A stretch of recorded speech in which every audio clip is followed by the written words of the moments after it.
following is a presentation of Main Street Media, your source for news, sports, and information on Main Street in Middle Tennessee.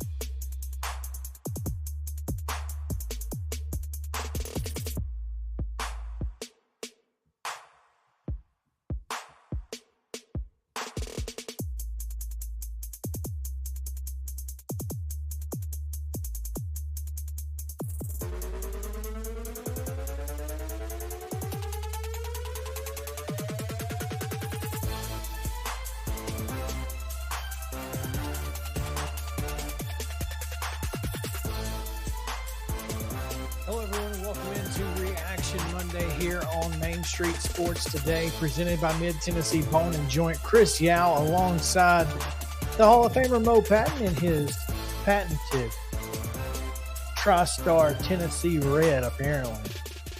And maybe shorts today, looking good. He straight up. Well, I had somewhere to be earlier today, so I kind of had decent. I needed to look as decent as I was able to anyway. So, yeah. Well, I wore the orange and white checker because it's just going to be a tradition. Well, as long as Tennessee's winning, the next show we're getting orange and white checker, baby. Well, you have to wear it when you can. That's right. There's no question there. It's been which is why I'm not wearing Braves paraphernalia today. Although you are, at least wearing Braves colors, just no hat to match because sorry, too bad, so sad, love died. Thank you, Eugenio Suarez and Julio Rodriguez and Brian Snitker. Yes. Yes. Jeez. He's leading the league in saves, guys. Well, he's also leading the league in blown saves. Is that a fact? I mean, it would seem. Among closers, most likely. If he's not, it's not from a lack of trying. Clearly. Trying to win the double crown, I guess. Most saves and most blown saves. Jeez. And I guess as long as you're pitching for Snitker, you've got a opportunity. He got me a win in fantasy, 2-3 nights ago? You don't want wins from your closer. No, I don't. No, I don't at all. I got starters for that. Exactly. I got starters. I don't need that. Yeah, just saves. Give me saves. And ended up tying in my fantasy game this week because there's no extra innings in fantasy, I guess, huh? On the last, the Reds and who'd they play? The Brewers. He had some random Brewers middle reliever who got a hold. And I was up 6-5. Y'all count holds? Yep. Oh I was up 6-5-1. We were tied with 2 holds each. And then the dang Brewers pitcher got a hold, and we tied. I was so mad. Holds. I know, right? Oh, my goodness. What forces you to go get middle relievers instead of just loading up on closers? And so I think it's great until I lose because of it. Right. Yeah. Anyway, but it was a crazy weekend, man. What a weekend it was. We'll get to all of it here in just a few minutes because we gotta hop into the rundown ASAP because it's quite lengthy. So let's just, as it typically is on Mondays. As it typically is on Mondays. That's correct. So we go now to the rundown, and go. Yes, there we go. The Friday rundown the Monday rundown is brought to you by Zion Christian Academy. ZCA offers a faith-based, Christ-centered education in Murray County. Give them a call today at 931-388-5831 or visit zioneagles.org to schedule your appointment today. Zion Christian Academy. Prepare for college, equipped for purpose. Friday night football action. Blackman down Summit 54-21. It was Brentwood 14-12 over Henry County. Good Pasture 20-16 over CAK. Clarksville down Dixon County 46-20, while Northwest got a big win over Whites Creek 20-6. It was Green Hill 30, Columbia Central 19 Franklin Road Academy down Columbia Academy, 46-21. DCA got a 50-6 win over White House Heritage, while DeKalb County down to Watertown, 26-14. Eagleville was shut out at against Gordonsville, 34-0, and East Nashville down Hillsboro, 14-0 as well. Ensworth with a 21-0 win over Holy Innocents Episcopal of Georgia. I'm sorry, that's 21-9. Ezel Harding with a 34-18 win over Chattanooga Prep, which I've never heard of. And you read this the other day, and I still don't know who they are. Still no idea. Friendship Christian with a 28-7 win over Grace Christian of Franklin. Greenbrier blanked Lawrence County 22-0. It was Harper 35, Sycamore 14. Hillwood with a 14-7 win over Montgomery Central. Davidson Academy downs Hunters Lane 39-6. Joe Burns 41, Houston County 6. Overton with a 42-0 win over Maplewood. West Creek edges Kenwood 28-20, and Smyrna 38, Laverne 6. Upset of the weekend, perhaps. Siegel 31, Lebanon 28. Lewis County 33-14 winners over Spring Hill. Rockville down Lincoln County 24-21. It was McGavock 57, Stratford nothing. Middle Tennessee Christian 62, Mount Juliet Christian nothing. Mount Juliet a 41-0 winner over Warren County. It was Nashville Christian 31-7 over BGA. Nolensville 53, Liberty Creek 7, Page down Coffee County 28-14, while Pearl Cone took care of Creekwood 35-7. Portland all over White House 49-21. It was Oakland 45, Ravenwood 31. Clarksville Northeast defeated Rossview 34-20. Riverdale 41, Shelbyville 3. Station Camp downs Gallatin 28-20. Stewart's Creek with a 24-17 win over Franklin. Smith County in a nail-biter over Westmoreland 13-0. Is Westview 32, Fairview 26. Brentwood Academy went to Memphis and got a 42-7 win over Whitehaven. And in 8-man football, it was Zion Christian 50, Tri-Cities Christian 6. Eagleville tripling up on the wins this weekend, 2-1 over Notre Dame, Marion, Virginia, and Buckhorn of Alabama. Hampshire defeated Zion Christian 3-0. Franklin defeated Middle Tennessee Christian 2-0. It was Middle Tennessee Christian with a 3-0 win over Davidson Academy. Cheatham County 2, Middle Tennessee Christian nothing. MTCS with a 2-0 win over McGavock. Mount Pleasant blanks Santa Fe 3-0, and Summertown downs Tallulah Falls of Georgia 2-0. Paintsville of Kentucky 2-1, and Farragut of Tennessee 2-0. In girls soccer action, Arlington 1-0 over Battleground Academy. Harding Academy 2-0 over Beach. It was Hume Fogg 2-1 winners over Lexington Christian out of Kentucky. Hendersonville and Hutchinson School tied 1-1. It was Grace Franklin 3, Seymour 2, and North Hardin Kentucky 3, West Creek 1. Saturday football, Lipscomb Academy remains undefeated with a 35-0 win over Calvert Hall of Maryland. In volleyball action, it was Eagleville down in Whitley County, Kentucky 2-1. Chelsea, Alabama with a 2-0 win over Eagleville. Middle Tennessee Christian blanks Christ Presbyterian Christian and St. Cecilia Academy 2-0 each. BGA with a 2-0 win over Middle Tennessee Christian. South Green 2, Clarksville Christian nothing. Friendship Christian with a 2-1 win over South Green. Summertown defeats Seymour and Station Camp 2-0 each before falling to Ronald Reagan of North Carolina 2-0. Man, tough go there. BGA 4, Bartlett nothing in girls soccer action. It was Ensworth 2-1 over Walsh Jesuit of Ohio. North Hardin, Kentucky gets the best of Fairview 3-0. West Creek 5-0 over Fairview as well. Giles County beats University School of Nashville 2-1. Grace Franklin 1. Ryle of Kentucky 0. West Jessamine, Kentucky 2. Grace Franklin nothing. And Jackson Academy of Mississippi and Hendersonville 0-0 tie. Also in girls soccer on Saturday, it was Hume Fogg defeating Holy Cross of Kentucky 2-0. West Creek with a 5-2 win over Knoxville Halls. USN edges Sevier County 1-0. It was Siegel downing Holy Cross of Kentucky 2-0, and Lexington Christian Kentucky 4-0. I'm sorry, that was Siegel 3, Holy Cross nothing. Man, I'm having trouble reading today. It's okay. It's Monday. Beach with an 8-0 win over Smith County, and Hendersonville and St. Agnes play to a 2-2 draw. On Sunday, it was Walton Verona, Kentucky 1, Beach nothing. Hatfield Academy, Mississippi 2-2 with Hendersonville. Knoxville Halls down Fairview 3-0. Siegel 3-1 winners over Hume Fogg, and University School of Nashville 3, Whitley County, Kentucky 0. Pro baseball over the weekend.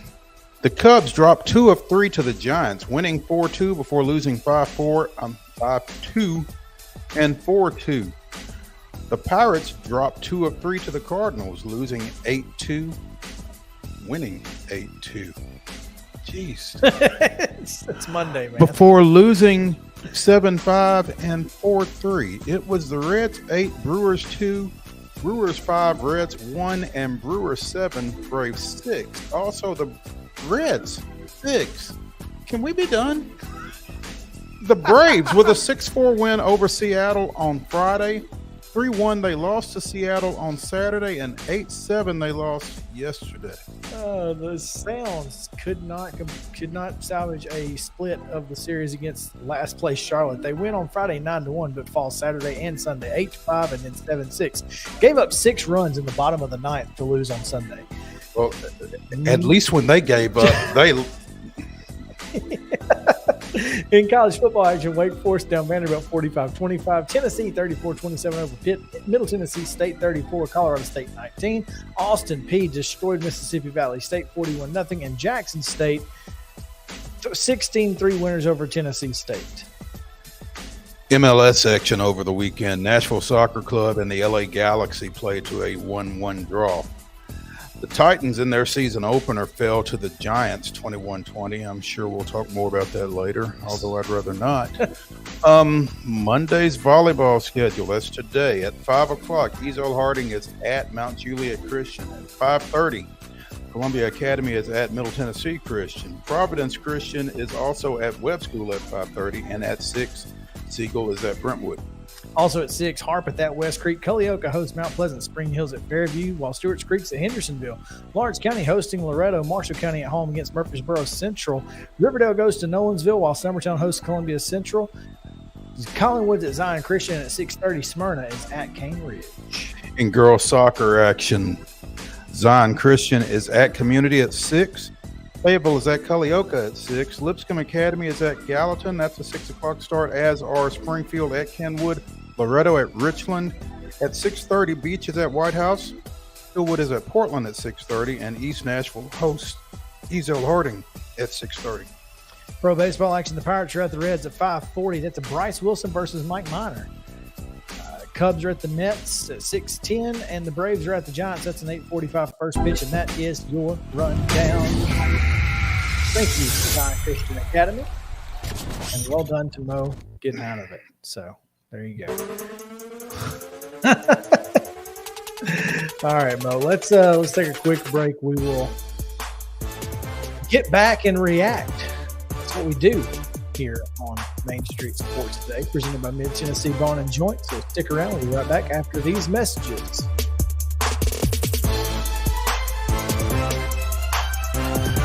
Mid Tennessee Bone and Joint treats your orthopedic injuries and existing conditions. Our trained physicians will get you back in the game faster. Contact us at 931-381-2663 or www.mtbj.net.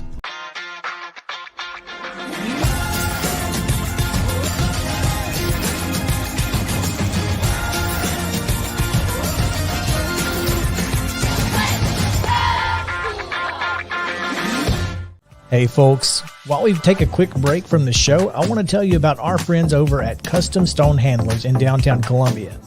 Ed Rich and his team at Custom Stone Handlers believe in leadership. And outside of the military, our greatest leader building platform is sports. Custom Stone Handlers proudly encourages young people to get in the game.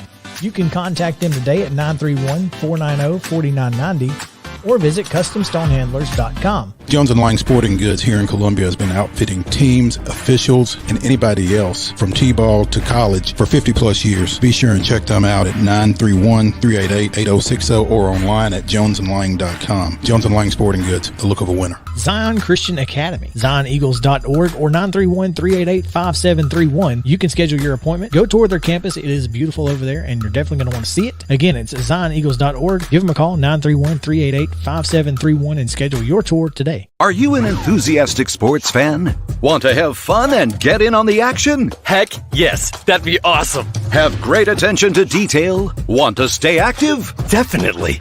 Want to give back to the student athletes in your community? Obviously, yes. Then you'd make an excellent high school sports official. We need more officials in Tennessee, because with no high school officials, there are no high school sports. Sign up today at highschoolofficials.com. Mid-Tennessee Bone and Joint has been the official sports medicine provider for Maury County Schools for more than 40 years. We specialize in orthopedic injuries, and our Ortho Quick walk-in service lets you bypass the ER. Visit us online at www.mtbj.net.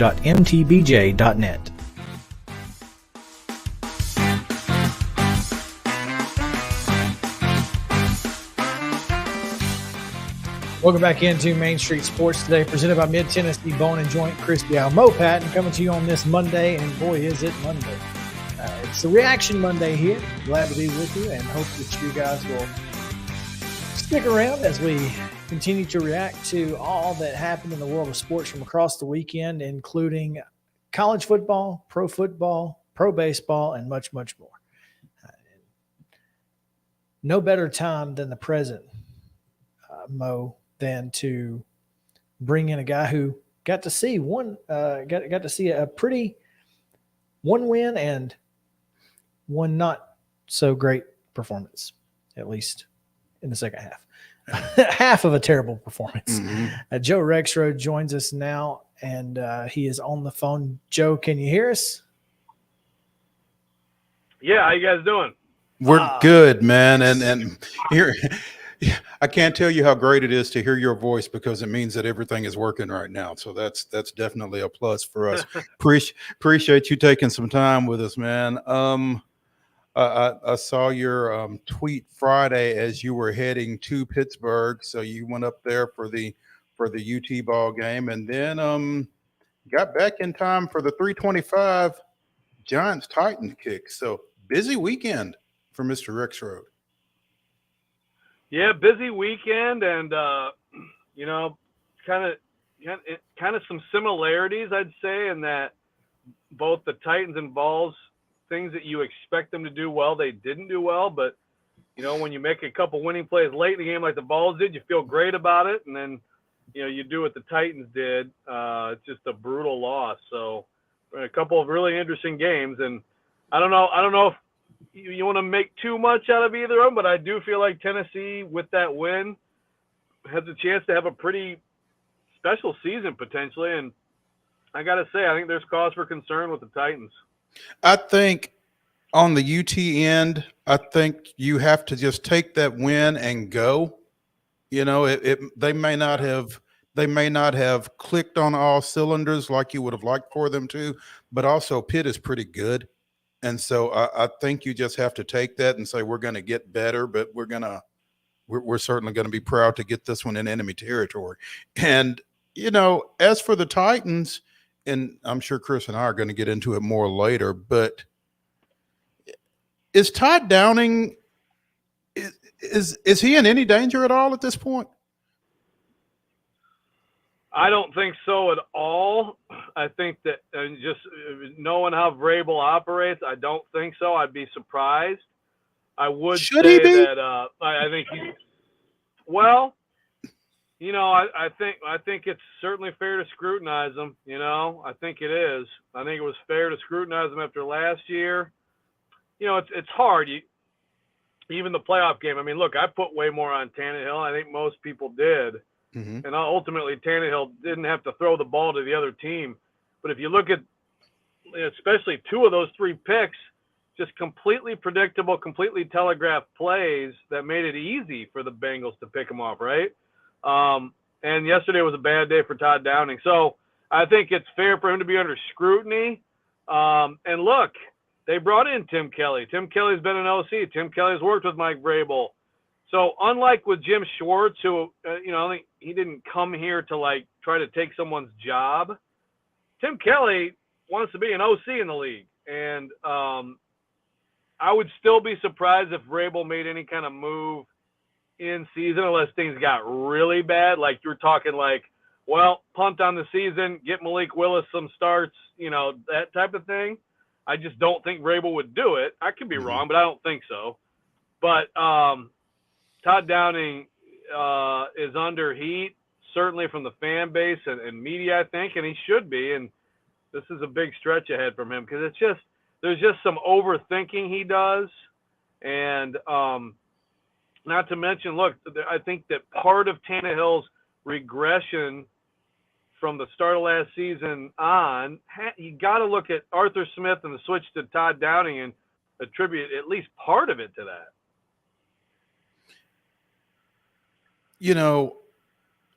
I'm not a very smart guy when it comes to football in particular, and in general, a lot of people would tell you. But if I'm running 3rd and 1 and I've got 6'3", 250 at tailback, I don't know why I do anything else. And the fact of the matter is everybody in the place knows that. The Giants know that, but you still got to stop it. Why do you run a tight end around there? Yeah, it's a great question. And, Vrabel, of course, got that question after the game and said that was one of their, short yardage plays. Okay. Well, yeah, right. That's a fair question. Look, obviously, a game plan, there's way more information than we have, right? Mm-hmm, sure. There are plays where they see a certain look and they feel like they get it blocked up and it's easy, it's easy yardage, but they didn't get it blocked up. And I'm with you. To me, like Derrick Henry, I know that a coach might listen to the complaints about Todd Downing and say, well, see, you guys all complain about being predictable. And then when we're unpredictable, you complain about that. But to me, that's when you're predictable. That's why you build your team around Derrick Henry, and it's for the fourth quarter and short yardage. And yeah, I'd like to run out a clock too and just wear down an opponent, but that's where you're good being predictable. Be predictable. And if not, if you're going to be unpredictable, then sneak Tannehill because he'd probably get the yard too, I just think lateral. Don't run lateral. Don't run parallel to the line of scrimmage. But I think, if I'm going to be predictable, I'm going to be predictable with a 2,000-yard rusher. Exactly. No, exactly. It's overthinking. And, the Wildcat play earlier, I guess I didn't have that much issue with it just because it's like they've had success with it, and at least it's go downhill right now. Take the ball straight ahead, downhill, get the yard. He dropped the ball, that one bothers me a lot less than the Okonkwo one, which again, that's where, and I think that was just the call and they went with the call, but Tannehill right there, the way that got blown up, and I know, Lawan missed the ball, but the way that got blown up, that can't be the look that they thought they were going to get for that play, right? There's a disconnect there, and that's where, if you get beat going with your best player, then you get beat going with your best player. Well, that's what the Giants did. They gave their best player the football. Well, and they didn't get beat, did they? They didn't get beat. Yeah. Danico Autry got mugged twice and then got screwed by the court system on top of it on that 2-point play. It was absolutely just pathetic how you don't make the holding call there. The poor guy just got absolutely drugged to the side. Anyway, that has nothing to do with my question. I'm just saying Saquon Barkley had the football with the game on the line. Do you feel like the Titans should be worried, or as we said in our group chat, these are all fixable issues? Well, I think a lot of the defensive stuff, I'm just going to rely on, body of work and say, you know what, I think they'll figure it out. They were the second best rush D last year. Barkley's special, and I hope he can stay healthy and show it all year because he's a tremendous talent. They gave up, to me, the long run changed the game. Then, of course, the Shepard touchdown, you give up those big plays. They dominated the first half. I think the defense can be fine. It can be very good. And I think yesterday was a good day for Tannehill. It was an encouraging day. I think the thing the cause for concern, a couple things. One, I just don't know with the offensive line. Look, you got a total break playing the Giants with Ojulari and Thibodeau both out. And, they blitzed a lot, and I thought the protection was good, but they're about to see much better competition than that. And I just wonder with this receiving core, and I understand some Titans fans don't want to hear about A.J. Brown and his 155 yards in Detroit yesterday, but it just, when you trade away someone who can just beat whoever he wants and get you a play when you really need one, it's tough. And I thought at times yesterday you just saw so little separation or space for anyone out there. Now, I will also say, I mean, I guess if there's something encouraging, the rookies both did have some nice moments, especially Kyle Phillips. And I think that's what you lean into. But talking 3 catches for a combined, 30 yards for Hooper, Woods, and Westbrook and Kine. And, it looks very pedestrian. And then when you combine that with being so predictable on first down, that's the thing. And I know we're just talking about Todd Downing. Don't, give it to Derrick Henry. But don't always give it to him on first down, that's where he can change. We'll see if he does. But do they have enough? Think about teams like the Giants blitzed a lot yesterday because they had to. They're missing their top 2 pass rushers, or we think Thibodeau will be that. Well, guess what? The Bills aren't going to blitz at all. They can play coverage all night with that D-line and get heat on Tannehill. So then what kind of space are you creating downfield? I mean, I think that's the concern moving forward is, do they have enough weaponry? Joe Rexrode of The Athletic joining us here on Main Street Sports today, presented by Mid-Tennessee Bone and Joint. And Joe, you talk about the defense and how you feel like they're going to be fine. But the one thing that I said to myself as I was walking out of the press box to go to the post game was, how do you lose to Daniel Jones? Yeah, well, absolutely. And that's fair. That's the thing. That's what's wild is his numbers actually ended up quite good. And I did not think he was good, and now obviously he's always been a guy who can escape. He's a pretty good runner, good athlete. So, they did a pretty good job of playing. They did a pretty good job of playing to his strengths at times as well, moving him around and getting him out on the edge. They did. But, you get the pick in the end zone, just a terrible decision by him. And that should be the game clincher, right? Mm-hmm. But look, the Giants, give them credit on the winning drive. They made a few big plays.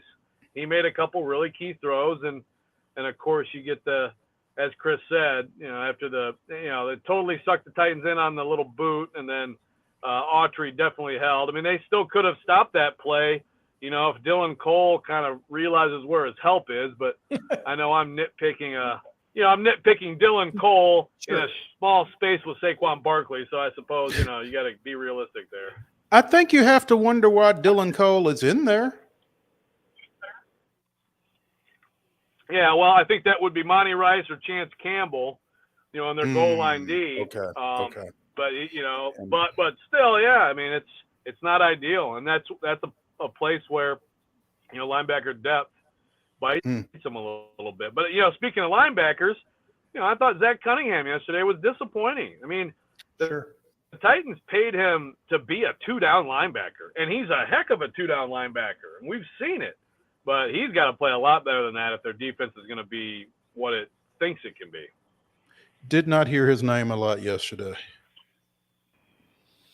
Yeah. It's that is unfortunate that he played as poorly, but look, it's first game. It's the National Football League. No team in the AFC South won yesterday, and 2 of them played each other. That's pretty rough. So it's the NFL, man. Who knows? It's the craziest game in the world. Who saw the Steelers getting a win over the Bengals? I took the Steelers plus 7.5. I didn't think they were going to win, but hey, let's talk about something positive. Josh Heupel and that Tennessee team going into Akron has to have some confidence. You get a true road win. Obviously Cedric Tillman had some really good moments and some not so great moments. Ahead of Florida, you just find out it's a 2:30 game in a time slot you don't want to be in. They need to take this Akron week and build on this confidence and go into Florida looking really good. Do you think that's where they're at? That's where their head's at? Yeah, and I mean, Akron is bad. I mean, this is gonna be like Joe Milton's getting a half Saturday, and a lot of Dylan Sure. Sampson and Squirrel White, and like this is a get some young guys some action game. I mean, Akron lost 52-0 to a Michigan State team I don't think is very good. So.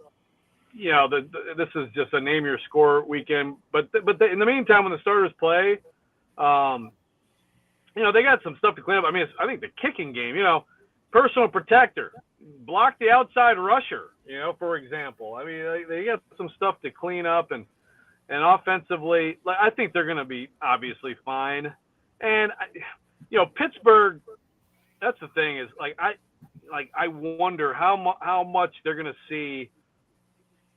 An approach like what they saw. It's what Pat Narduzzi does, and he's always believed, just show me college quarterbacks that you can hit those shots accurately, because I'm just going to keep letting you try it, but I'm going to come hit you, and so I think there's going to be a lot of other approaches. They're going to be a lot more, I think, safe, I guess, against the Vols moving forward. But Tillman drops a touchdown. When it comes down to it, though, who makes the play? It's Hooker stepping up, and Tillman just be someone in the end zone, and so I think that they need to just keep working on timing and things like that. Keep the confidence going, and defensively, which is where I just really think they made some gains and found some people. I feel like they found someone in Aaron Beasley. They found someone in Kamal Haddon. Tyler Barron Byron Young, but both of them made plays, but Byron Young was really good Saturday. So, make plays, get off the field at halftime, stay healthy. And, look, I've thought all along they could beat Florida. I think everybody overreacted to Florida. Probably I did a little bit too, the win over Utah. But you see, the ups and downs of Anthony Richardson the other night. I think they might win that game if not for those picks. But he's also so talented, and it's just I'm fascinated by that matchup. I'm ready to fast forward to it. Yeah, this weekend's not going to be fun. This is one of the worst weekends of college football. Just overall from top to bottom, it's just – which I say that after this past weekend, heck, who knows? I mean, we might get some more Georgia Southern Marshalls and App State. And App States, yeah. Georgia State and North Carolina went down to the wire. So, I mean, who knows, man? Yeah, I mean, if you're a Sun Belt fan, you're rolling in it. Yeah, you great weekend, guys. Joe, thanks so much for taking time with us today. We appreciate you being flexible with us, and looking forward to talking to you again soon. All right, guys. Always great talking to you. Thanks for having me. All right. That is Joe Rexrode of The Athletic joining us here on Main Street Sports today, presented by Mid-Tennessee Bone and Joint. We'll come back in high school football from this past weekend. Big upset we just mentioned earlier, and a lot of other things that went down that we'll talk to right after this on Main Street Sports today, presented by Mid-Tennessee Bone and Joint. Y'all stick around.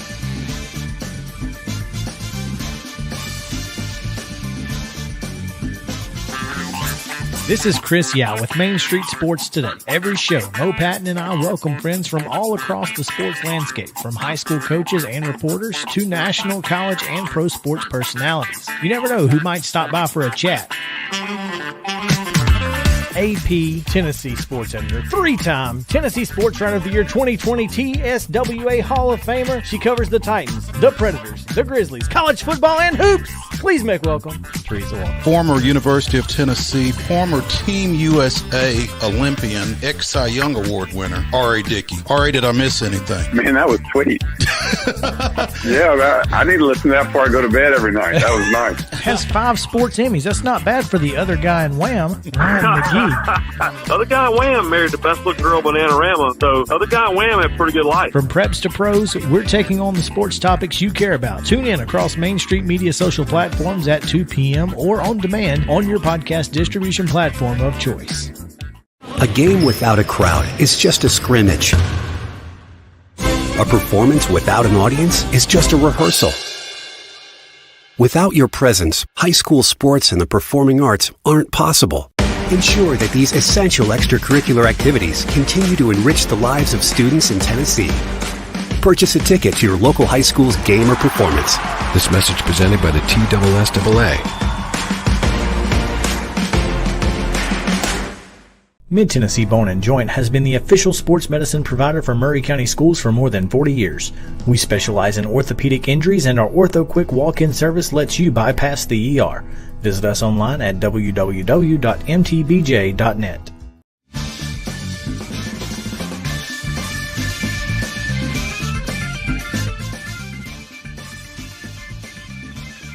Welcome back into Main Street Sports Today, presented by Mid-Tennessee Bone & Joint. Chris Yao, Mo Patton, on this Reaction Monday as we continue reacting to the weekend that was in sports.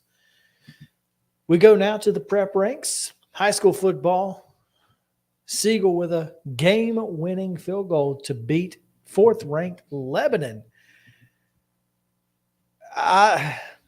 Listen, that might be the biggest upset in high school football in Tennessee this year so far. And I'm not saying Siegel's not good. I'm just saying Siegel opened the year with that win against Green Hill. I don't remember if it was at Green Hill or at Siegel, yeah. but that one kind of got some folks' attention. And now this one beat Rockville last week with 3 pick sixes. I think Siegel has kind of run under the radar in Murfreesboro for some time just because they are basically across the street from Oakland. So, yeah. And obviously the 4 or 5 years in a row that they ran into Independence in the playoffs, just unfortunate. They had some really good teams those years, and they just happened to be playing Smyrna. Oh, that's right. That was Smyrna, not Siegel. Yeah. I'm sorry. You're right. Siegel being where they're at, but also the Laverne win kind of had people scratching their heads like, okay, really thought you'd win this one by a little bit more if you are what we think you are. Well, and that's why. And so I don't know what Siegel is, but I do know that they have a new coach, I believe, in Adam Renshaw, who I think had been out in West Tennessee previously and had some success. So, kind of create a new culture over there, or a renewed culture, maybe. But are they 4-0 now? Is that what? Yeah, they're 4-0. Far as I'm aware. I mean, no. They lost to Rockville. Okay. They lost 27-10 to Rockville in week 3. After barely beating Laverne. That must be why we were a little confused. But yeah, I mean, we feel like that Lebanon team is really good. They certainly were last year. I mean, we were. And most of that was coming back. So, and Lebanon was, off and running. They had won 3 games against Antioch, Wilson Central, and Cookeville. Take that for what it's worth, but they had scored 40 points in each of those, at least 40 in each of those. So got pushed a little bit, and Lebanon will get pushed again this weekend when they get back into region play and they go to Coffee County. Yeah, I mean, Coffee County with, lost this week, but, no shame in losing to Page, who comes back from, 5A state title appearance, and, keeping that within 2 touchdowns after winning the coffee pot kind of makes you think, okay, this Coffee County team is not bad. They can play. I think we can learn a lot about both Coffee County and Lebanon in this ball game down in Manchester on Friday night. It's going to bear watching, I think. So, but yeah, that's again, getting back to Siegel. That's a big win for the Stars, I think, and be interesting to see where they go from there. We kind of now where they go from there is again across the street, or someone comes across the street to them. It's Oakland Siegel this week. Oof. Well, you find out. And look, Oakland Ravenwood was a good ball game. I don't think anyone expected Ravenwood to win the game. I don't think many people expected Ravenwood to be in the game, but they certainly pushed the Patriots to the edge. Now, I expected them to be in it. I did not expect them to win it, but 2 touchdowns is probably about right, just based on where both those teams are. I'll tell you, I got a chance to talk a little bit with Josh Corey, who did color commentary for the Friday Night Rivals game between Oakland and Ravenwood, and he was very impressed with the improvement he's seen out of Chris Parson from last year to this year. So if you thought Chris Parson was good last year, hold on to your hats, apparently. So hey, certainly, certainly when you have a player of that caliber who's committed to play in the SEC, that's what you expect. You expect him to be able to take over a game, even if it's at the 6A level. You expect that kind of ability from him, and he certainly proved it when the lights were brightest. Yeah. So, we looked a lot at that Region 5 4A last year, the 9-team region that had Marshall County, Pearl Cone, Tullahoma, Montgomery Central. They were all ranked in the top 10 for parts of last year, if not all of it. Right now, Greenbrier, Marshall County, and Pearl Cone sitting at 2-0 in the region, but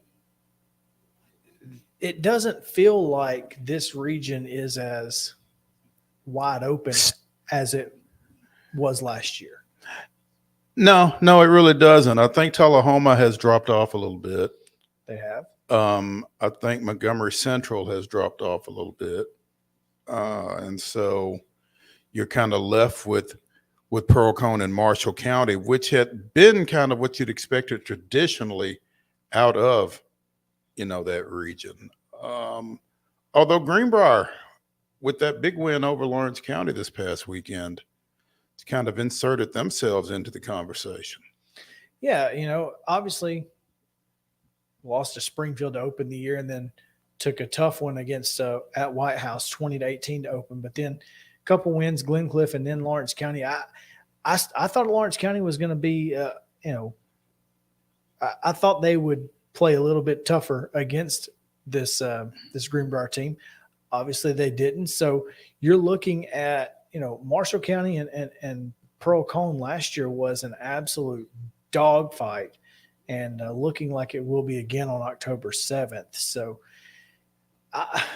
I'm excited to see how that one plays out, but I'm really more excited about the 3-4 matchup. Like who's going to be the other 2 playoff teams out of that. So I'm looking forward to that one. And then, before the season was started, I thought that the region over that includes Columbia Central, Nolensville, Region 6, 5A, thought that was going to be a little less exciting than others thought. Right now, Franklin County looks pretty darn good and looks like they could challenge Nolensville and Columbia Central this week. Nolensville's never beaten the Lions. So that's not right. I'm sorry. They've lost 3 in a row. Is it just 2? Yeah. Hang on. Did they win the first time? Is that what it? Okay. They won.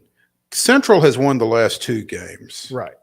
Nolensville beat them before that and beat them pretty decisively, I think. Hang on. Even still. Let me get my stuff in front of me.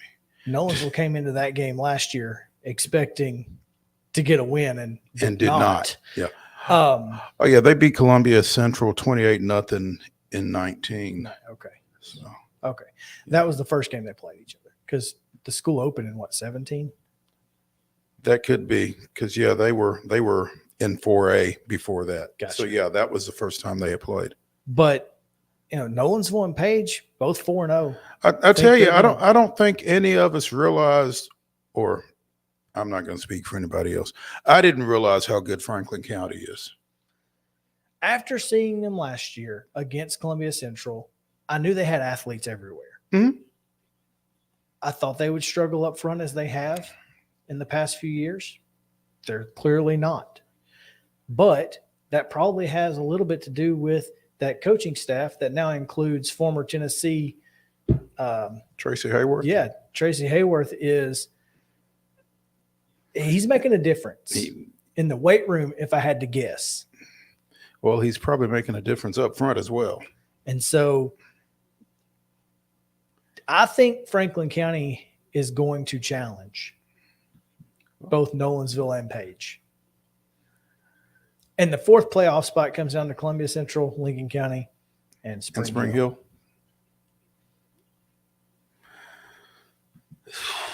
Man, that's a tough outlook, just for the fact that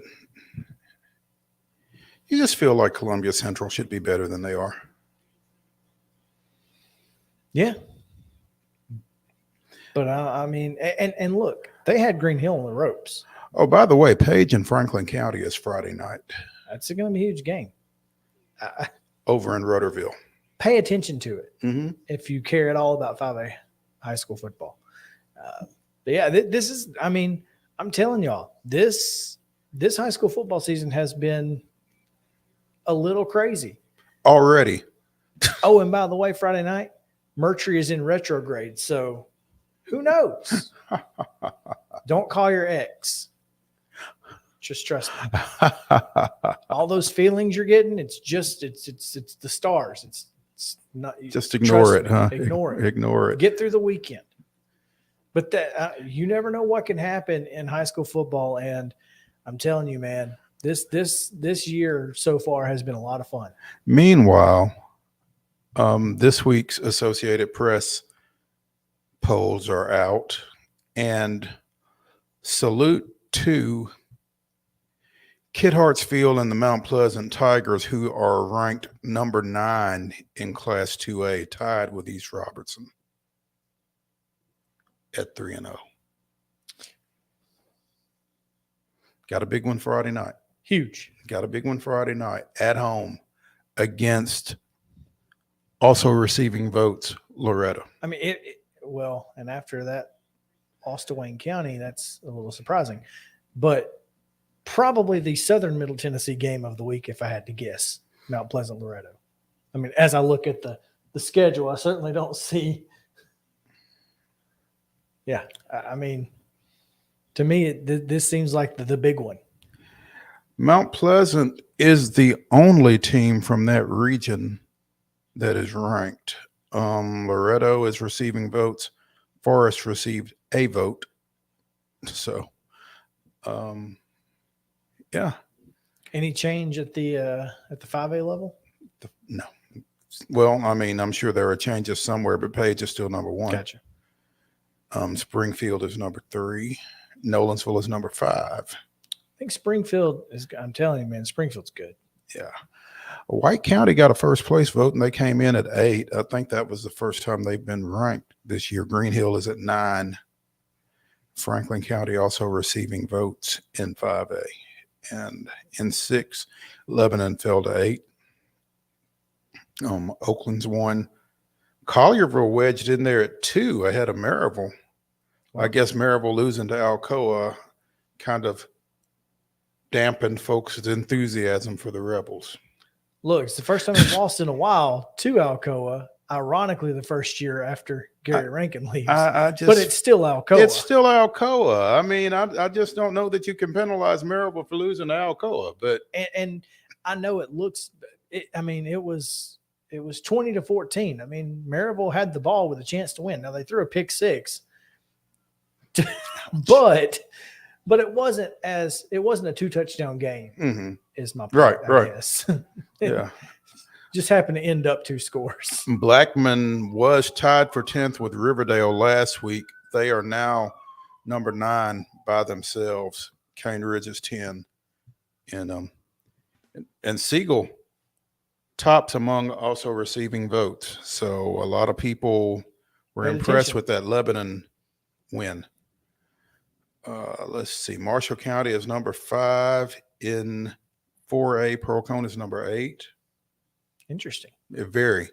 Well, Procon is 2-2, even though those 2 losses are, again, hard to penalize a team for losing to Cambridge and MBA. Yeah, so, but hey, you know, we don't have a vote, so it's not us.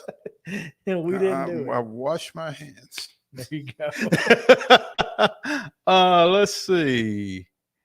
McKenzie and Fayetteville 1-2 in 1A. Moore County 5. Let's see. Friendship Christian 1. Okay. ND 2A. Jackson Christian 2. Jackson Christian, who, well, don't say that to Seth Anderson. Let's just put it that way. Lipscomb Academy is number 1, ND 2AA. CPA is 5. Franklin Road Academy is receiving votes. They're the tops among receiving votes. So basically they're number 6. MBA Baylor McCallie, Brentwood Academy, JP2 or Pope Prep or whatever it is that they're claiming now. ND 2 AAA with Ensworth, the only other team receiving votes in the 11 school D2 AAA. There you go. When half the schools in a classification are in the top 5, something basically wrong. There's that. But I mean, what are you going to do? You can't have D2 AAA playing against some of those teams in AA. I mean, it's just not fair. Now, granted, CPA and Lipscomb could certainly play with them, but certainly one of them. Outside of that, it would just be unfair. Life's not fair. Fair is something you go to for cotton candy and rides, man. Hey, I'm just saying. No, but you're right. You're right. And the thing is, there's a difference between those schools. There is a difference in those schools, and there's a difference in how those schools do business. I think that's the bigger thing. That's the key. Yeah. It's just a weird, like, it shouldn't be called AAA. It should just be something completely different. Premium. Yeah. I mean, it's just like, it's a completely different world. It is. It really is between D2 AAA and the others. Yeah. So anyway, let's take a break. When we come back, we've got to talk a little Braves. So, and when I say a little, I do mean, in fact, a little. So stick around here on Main Street Sports Day, presented by Mid-Tennessee Bone and Joint. We'll be back after this.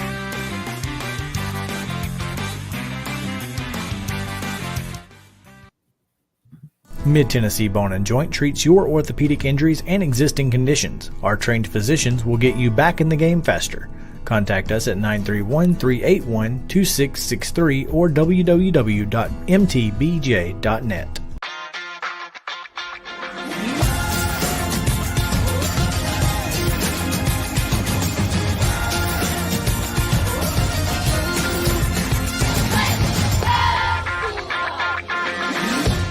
Hey folks, while we take a quick break from the show, I want to tell you about our friends over at Custom Stone Handlers in downtown Columbia.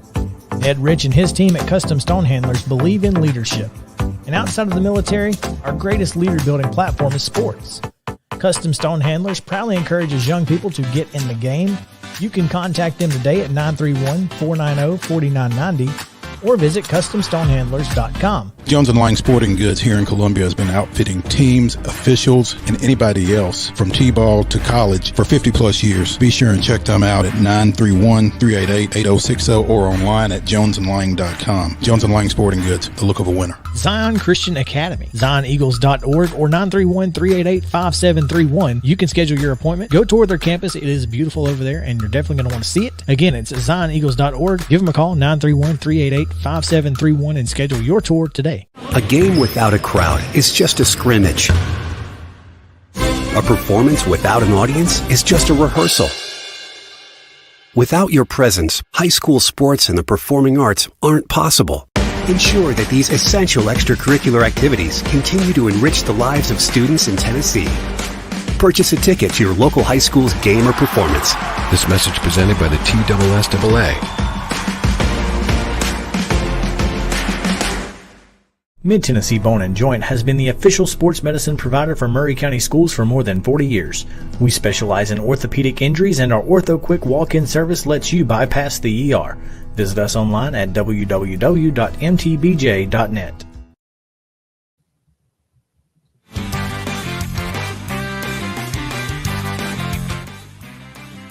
Welcome back into Main Street Sports Today, presented by Mid-Tennessee Bone and Joint. Mo? Chris?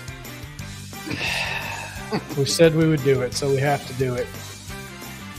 It's time to talk a little Atlanta Braves. And, man, after last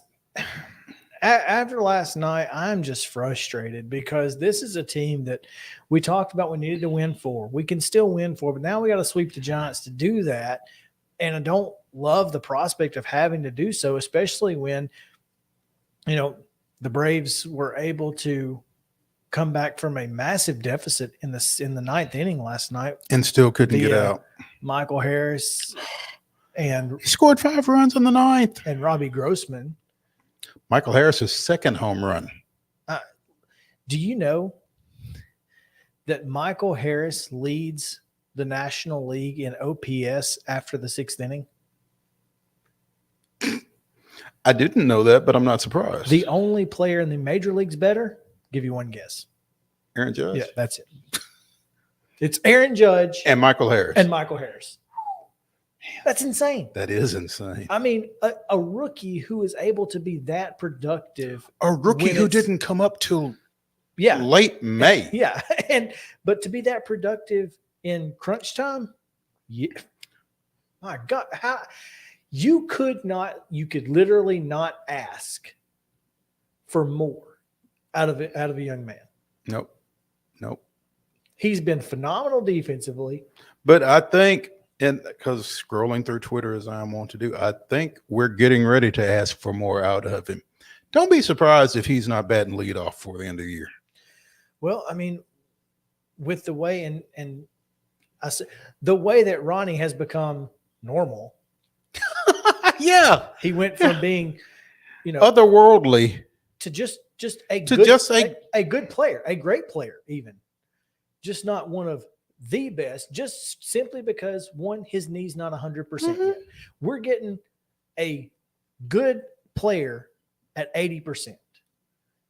I'm fine with that. I will take Ronnie hitting 9th as a DH if it means Michael Harris hits first and gets that extra AB every game. I'm here for it. And you know what? I think he'd be here for it. Him being Ronnie. Absolutely. I think Ron. I think people have a misinformed impression of that young man, for one thing, and his view of the team. And I don't know how you can watch him interact in the dugout and with fans and that kind of thing, and still Braves Twitter be what Braves Twitter is. But because it's Braves Twitter. Because it's Braves Twitter. It's Twitter in general. Let's be honest. It's overreactions everywhere on Twitter. Yeah. But I think, unless Snitker continues to snit. Which, let's be honest, that's what he does. That is what he does. And he's old and I guess that's why guys love playing for him so much, because you're going to get every opportunity to fail. The positive is more times than not, they don't. And again, just throwing this out there, if the Mets aren't having their best season in franchise history to this point, this isn't even close. The Braves are head and shoulders running away with this thing. So, I get as frustrated as anybody with Brian Snitker, but the fact is that he manages this way for a reason. Last year in the playoffs, it paid off. So if it doesn't pay off this time, let's have a conversation. But at this point, it's hard to argue with his mentality other than your closer again, and it doesn't matter who it is. Apparently it doesn't. It doesn't matter if it's Will Smith or if it's Kenley Jansen or I was going to say Mariano Rivera. Whoever, yeah. It might be. Well, I don't know. He might could have screwed him up. Maybe it's just closing in Atlanta with Brian Snitker. I don't know, but if we can get Will Smith October out of Kenley Jansen, I'll take it. Yeah. But there's no guarantee of that. There's no guarantee of that. But in his defense, there was no guarantee of Will Smith October in Will Smith September either. So I mean, maybe he's just playing chess and the rest of us are playing checkers. I don't know. I love it. I mean, Snitker, he's leading the league in saves. Well, he's also leading the league in ERAs among closers. So there's that. But hey, look, Braves are having a fantastic season. We are being critical because we expect this team to win games that they're leading in the ninth inning. And that's not an unreasonable expectation for the defending World Series champions. If they didn't win those games, they wouldn't be the defending World Series champions, Mo. We're snitpicking. Nice. I don't know. That would be okay. That would be one of the best column names for a Braves beat writer or beat writer in history. Snitpicking. That would be phenomenal. You owe me. Whoever picks that up. We should start a Twitter account. Just start a Twitter account, snitpicking. Just to have it. But yeah, so look, we are certainly being a little critical, and we're walking to the edge as we like to do here with the Braves. But this team is still well within reach of winning the division. They're 99.9% going to the playoffs. I mean, literally. I'll tell you what, though, it was fun Saturday seeing the Mets at the top of the wild card standings. Very, very interesting, especially that they hadn't been there all year. Braves being in first place for just a moment. But look, again, we just got to be close when they come to Atlanta. And that's it. Yeah. Give yourself a chance. Tonight, it's Spencer Strider, 10-4 with a 2.69 ERA, going against Alex Cobb, 5-6 with a 3.68 out at Oracle. First pitch is at 8:45. So get you a nap if you can. Yeah, I don't have a way to watch the Braves, so it doesn't really matter. Oh, really? Yeah, I've not been watching them all year for the most part. That's unfortunate. It is what it is. I've probably got a better heart for it, if I'm being honest. Yeah, you're probably right. Now, that being said,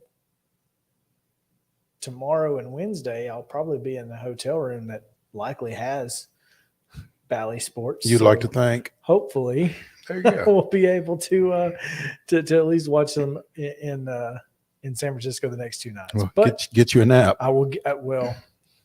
Trust me, by midday on Wednesday, I will be taking a nap. Yeah. There you go.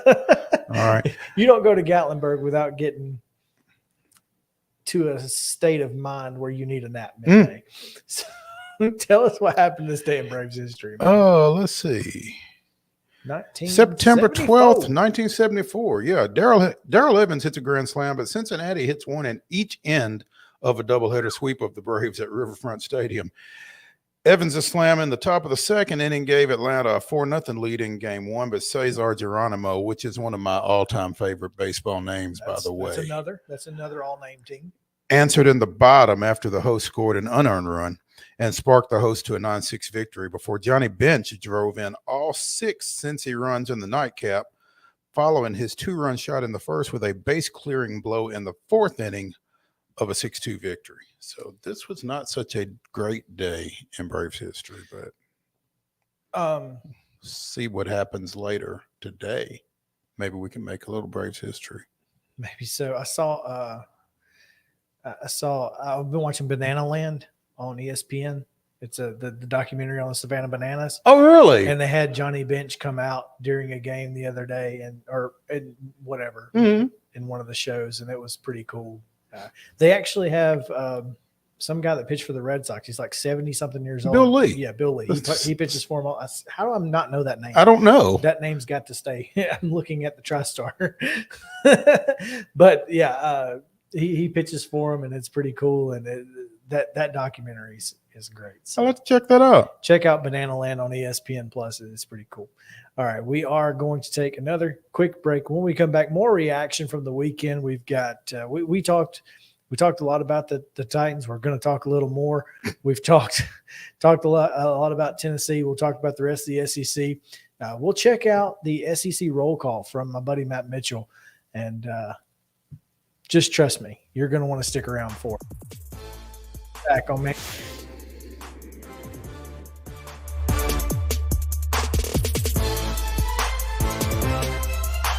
This is attorney Bart Durham, and this is me. I'm Aaliyah. Keeping in good physical condition is really important to me. But when I had a wreck with a tractor-trailer truck that hurt my legs so bad I couldn't work for almost a year, I knew I needed a lawyer that understood tractor-trailer cases. So I called Bart. Bart gets millions of dollars for his clients every year. At Bart Durham Injury Law, we've handled hundreds of tractor-trailer cases. My dad and I want to help. Give us a call at 615-242-9000. Hi, this is Melissa Hoisington, Regional Crisis Director from Volunteer Behavioral Health. Disasters can affect everything in your life, including your emotional health. Help is available during these uncertain times. The Tennessee Recovery Project is a free, supportive resource for adults and children who have experienced the effects of natural or human-caused disasters. Specialists are available for counseling by phone or in person. For free, confidential service, please call 833-954-2424. The hotline is open 7 days a week, 7 a.m. to 9 p.m. Move forward with the help from the Tennessee Recovery Project. Mid-Tennessee Bone & Joint has been the official sports medicine provider for Maury County Schools for more than 40 years. We specialize in orthopedic injuries, and our Ortho Quick walk-in service lets you bypass the ER. Visit us online at www.mtbj.net.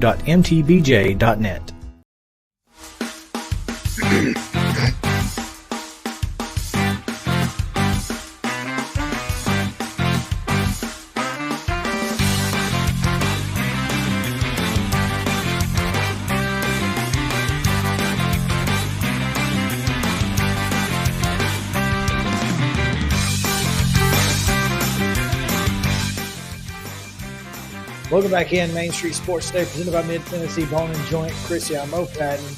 Monday, Reaction Monday. Oh, man, what a weekend of college football. Goodness and gracious. I have 7 superlatives here. We're not going to go through them because you didn't see them until today. But I did want to mention a couple of superlatives. And we'll try. We may try to do this next week if just keep looking. When we're a little bit more prepared, maybe. Best performance of the weekend, worst performance of the weekend. I thought obviously the worst performance had to be Nebraska. Well, there was only one performance that resulted in somebody getting fired. So this is what I'm saying. So I want to get on that for just a second because I've been tooting that horn for a minute, but AD I ain't got no lighter for what? For a match for the $7.5 million you're about to light on fire. Goodness gracious. Beyond that, though, well, Trev Alberts, another former Nebraska great, tried to explain that decision and made the comment that Scott and I talked, and we realized that 16 and 31, I don't want to overstate it. 16 and 31, which is his record at this point, is unacceptable. They come to that conclusion after losing to no, you're not going to steal this from me. They come to this conclusion after losing 45-42 to Georgia Southern. Now, if they had beaten Georgia Southern, was 17 and 30 acceptable? That's my question. Sorry, I was going back to Ed Orgeron. Nope. Even Ray Charles can see that, brother. Yeah. But I mean, Scott Frost shouldn't have gotten fired over one game. No, we shouldn't have. Listen, look, okay. And he certainly shouldn't have gotten fired when his buyout was going to get cut in half in 2 weeks. I said it on Facebook. It makes no sense. You literally lit $7.5 million on fire. Because you didn't want this guy to coach against Indiana. Exactly. Because Oklahoma doesn't matter. Yeah. Now, you gave Scott Frost, the man should have been fired. Absolutely. And here's the thing. You could have said to him, listen, Scott, on October 1st, you don't have a job. Mm-hmm. Now, we can either do this today if you'll cut your buyout in half at 7.5. If you'll take 7.5 right now, then we can get this done right now. Or you can coach these next 2 games knowing that these are your last 2 games. There you go. But we're not giving you $7.5 million to leave 2 weeks early. That's the conversation Trev Alberts should have had. Shouldn't have had nothing to do with 16 and 31. Scott Frost shouldn't have gotten into this season. But it was Martinez's fault, Mo. All Nate Martinez. Yeah. Yeah. See what he's doing right now. Hello. I'm just saying. Yeah, K-State is what, 3-1 or and something? Just absolutely tore the field up. Which Missouri's not great, but still. But it's a Power 5 team, and they beat them, which is more than Nebraska did this weekend. Exactly. So, worst performance had to be Nebraska. Best performance to me, I thought it was App State. Going to College Station and winning and leaving very little doubt. Hard to say. It's also probably the biggest upset, which was a superlative. I think the biggest upset, this don't have to be college football. I think the biggest upset might be the Colts and Texans tying.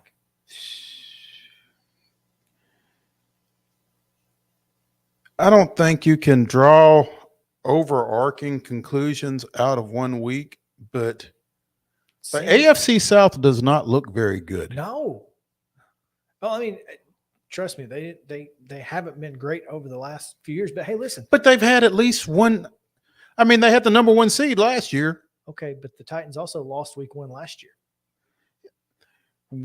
And that's why I hesitate to really push the panic button on this team right now. I'm really more of it's one game with them right now. I did think, however, the best jersey of the weekend you commented on, and we're going to look at it here.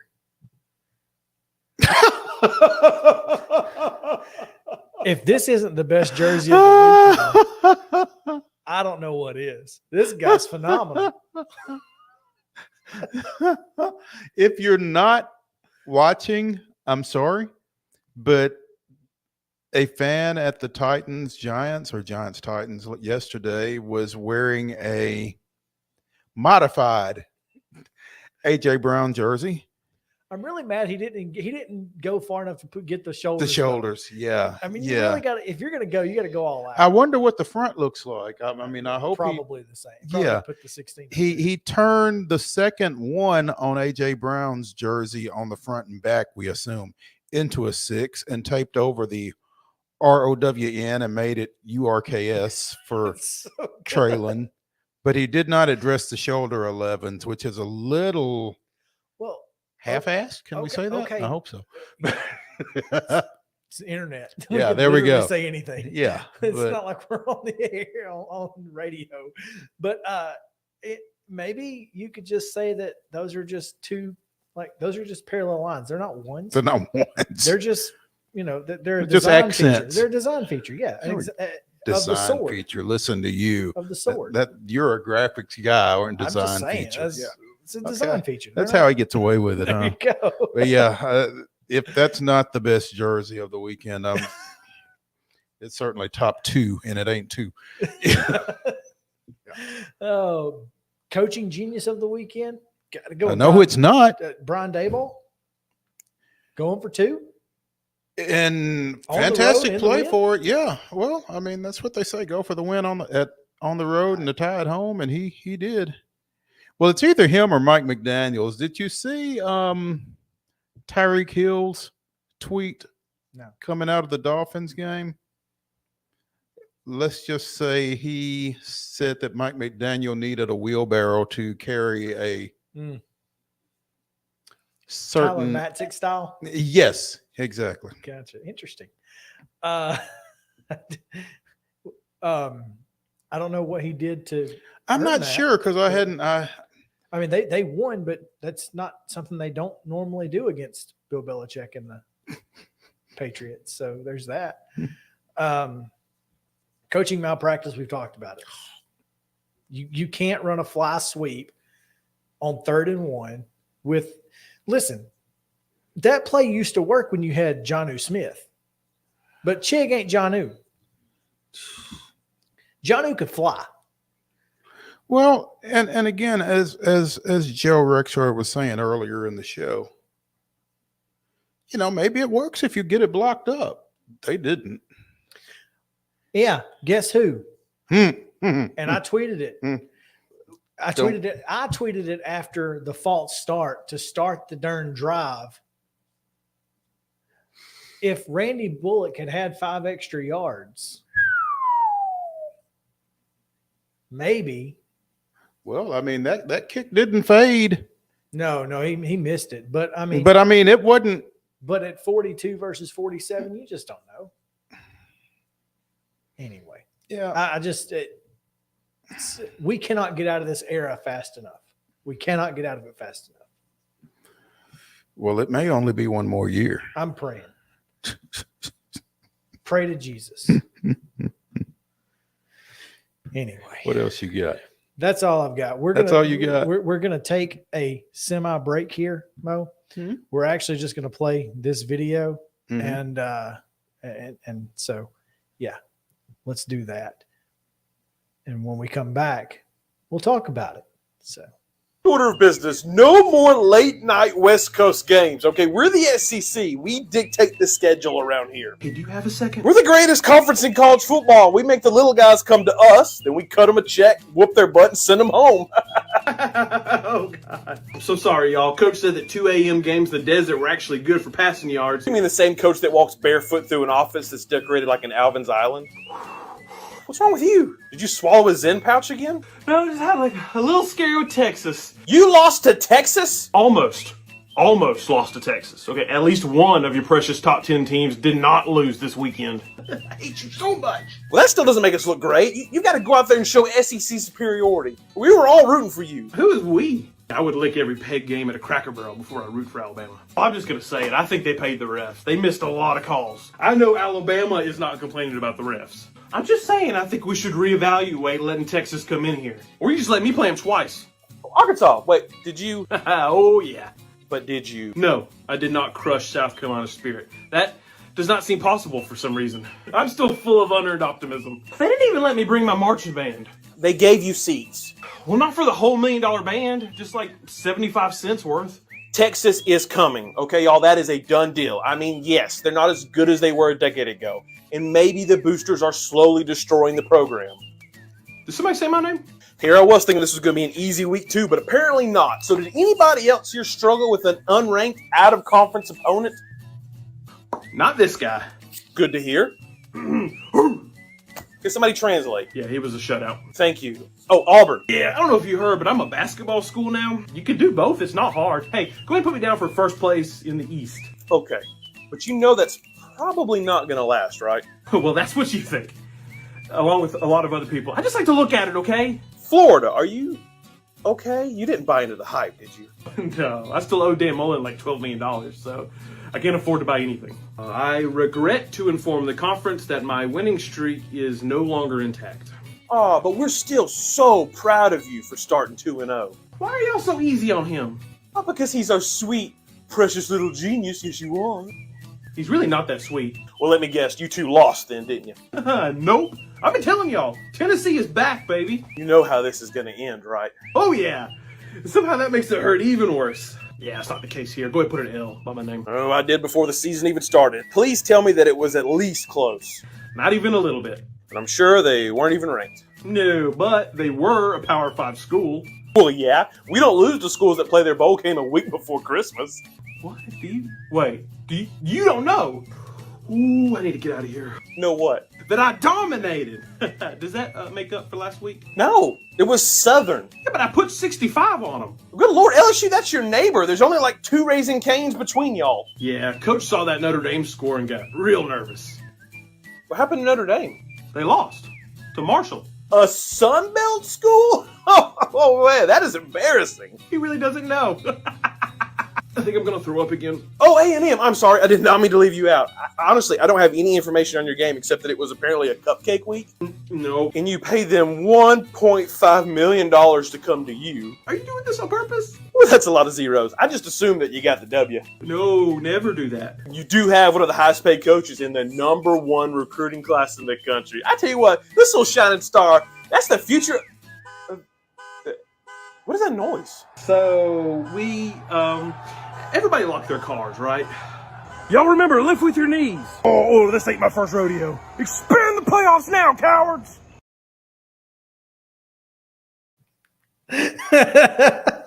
Wow.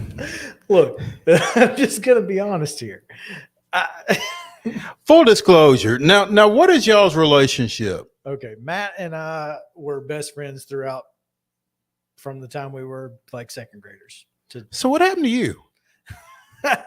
I'm here with you. Well, Matt's always been funny. He was always the comedic relief of our friend group, I assure you. Well, and he's continued that to this day. Well, I'm glad he's figured out a way to use it for good. Yeah, well, you know, me unless you're Texas A&M, I complain every week. So, man, but I mean, look, he kind of nails it in hilarious fashion. Look, yeah. I mean, the SEC is not supposed to lose those games, and yet here we are.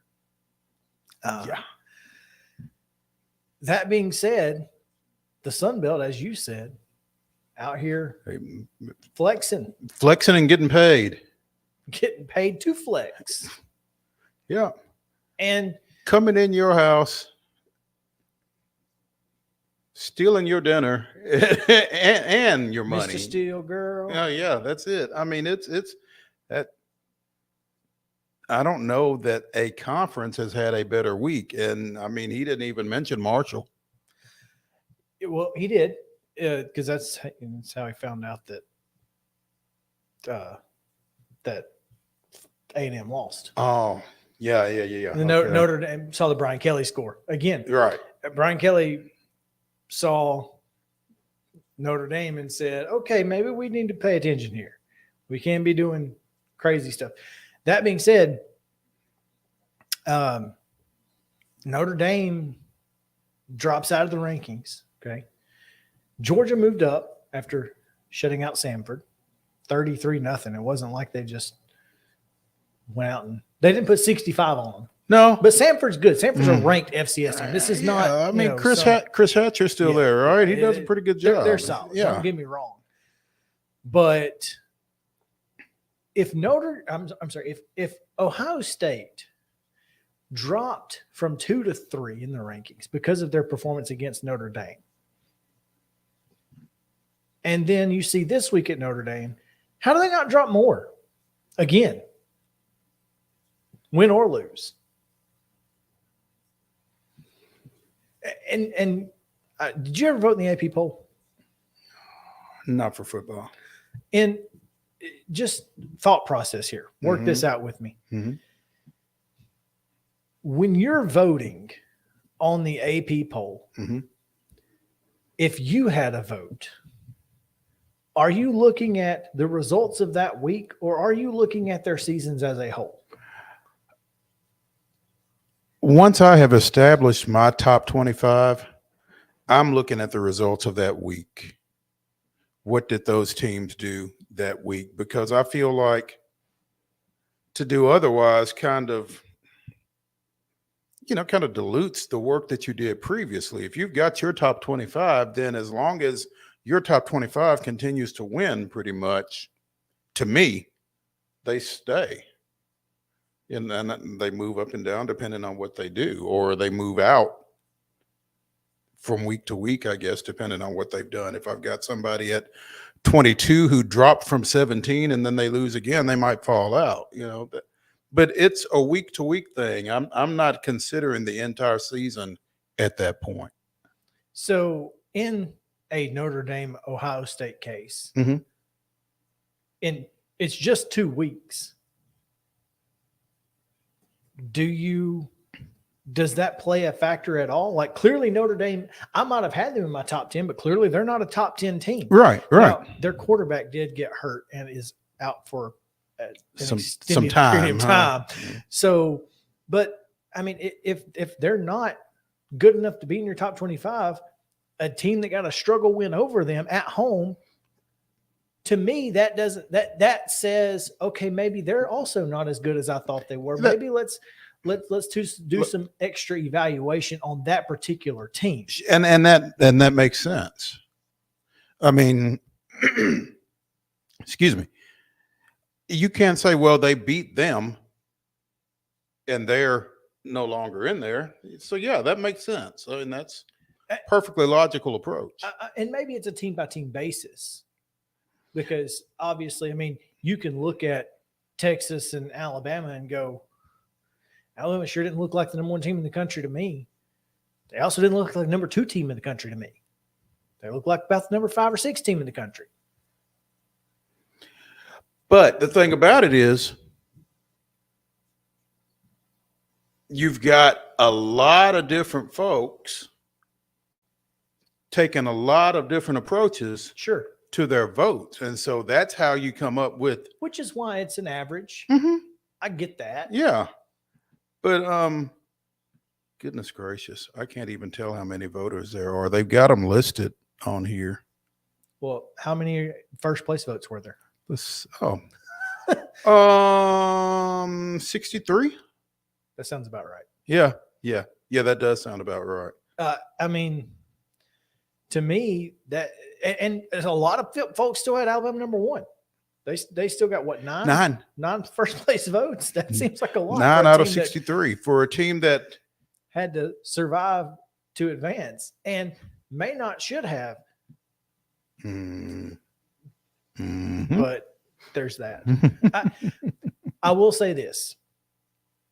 I thought the officials on the replay did what you're supposed to do with a replay on the targeting foul safety call. Mm-hmm. They went to the replay, figured out exactly what happened, or at least what they thought happened in replay time, and made the correct call on the field. That's all I've asked for replay. It's all you've asked for replay. Just get the correct call. Yeah. And they went in, said, neither of these two things happened, but here is what did happen. Here's what we're going to do. Right. I love that. Let's see that more often from officials. Now, via still shots, it does appear that Bryce Young. I was thinking Byron, Tennessee. No. Sorry. Bryce Young's calf may have hit the ground before he threw the ball. But you're not looking for that as an official in the replay because you're looking for something. You're looking for targeting. You're not looking at his legs. So they didn't call intentional grounding. 1, because the running back was standing at the goal line, and 2, the ball hit the Texas defender's helmet, making it a tipped pass. So therefore it could not be intentional grounding in the end zone for a safety. I thought they did a good job getting it right. Obviously, with some still shots that we've seen since then, it looks like it still should have been a safety. Right. But in a 1-point game, I do want to, I mean, they probably go for 2 at least to tie, but then you got overtime and who knows. But I thought I wanted to commend the Big 12 officials for doing that and getting it right as they saw it in replay. Here's my question. How were they Big 12 officials? That's got to be something in the contract. Because I thought that typically in a cross-conference game like that, it's the visiting team's conference that supplies the officials. And it was in Pittsburgh, and they were SEC officials in Pittsburgh? I believe, yes. Okay. And that is typically the case. My guess is that was just part of the contract negotiations, that the home team would have the officials, and that was probably just so they didn't have to travel and put them up and, all that jazz. But Alabama and Texas. Yeah, I know. I can't imagine it being an issue. That's all I'm saying. I don't know why, but yes, typically that is the way it happens. Okay, it all right. Wasn't, so whatever. I don't know. But anyway, crazy weekend. Yeah. And our pick'ems kind of showed it. Yeah, I was 6-4. You were 5-5, so we're now tied on the year. Mm-hmm. So there you go. It's not pretty. 6-4 was not great. BYU, the only top 25 team that covered the spread. Parity, baby. That's what people want to see, right? I do. Yeah. All right. We've got to get out of here. We are already late. So appreciate you guys hanging out with us here on Main Street Sports Today, presented by Mid-Tennessee Bone and Joint. We'll be back tomorrow, maybe.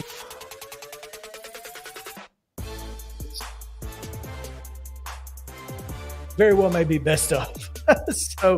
But 2 o'clock, Main Street Sports Today. I'll be back in studio on Friday. We'll probably make some high school picks and some college picks, and it'll just be a crazy day Friday.